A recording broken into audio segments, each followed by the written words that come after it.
জামায়াতে ইসলামী মানবিক বাংলাদেশ প্রতিষ্ঠা করতে চায় বলে মন্তব্য করেছেন দলটির আমির ডক্টর মোহাম্মদ শফিকুর রহমান। তিনি বলেন, যারা কথায় কথায় আমাদের অন্য দেশে চলে যেতে বলতো তারাই এখন দেশের বাইরে। দেশ থেকে জুলুমকারী বিদায় হয়েছে, কিন্তু জুলুম বন্ধ হয়নি। শনিবার দুপুর 12টার দিকে দিনাজপুর গোড়ের শহীদ ময়দানে কর্মী সম্মেলনে এসব কথা বলেন ডক্টর শফিকুর রহমান।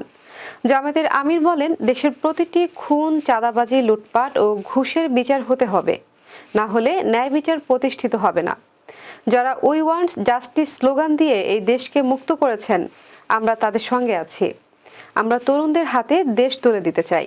তিনি আরো বলেন, বাংলাদেশকে তারা গোলাম বানাতে চেয়েছিল, আর শেখ হাসিনা তাদের এজেন্ট, তাই তারা শেখ হাসিনাকে আশ্রয় দিয়েছে। ডক্টর শফিকুর রহমান বলেন, তারা আমাদের 11 শীর্ষ নেতাকে ফাঁসিতে ঝুলিয়েছে।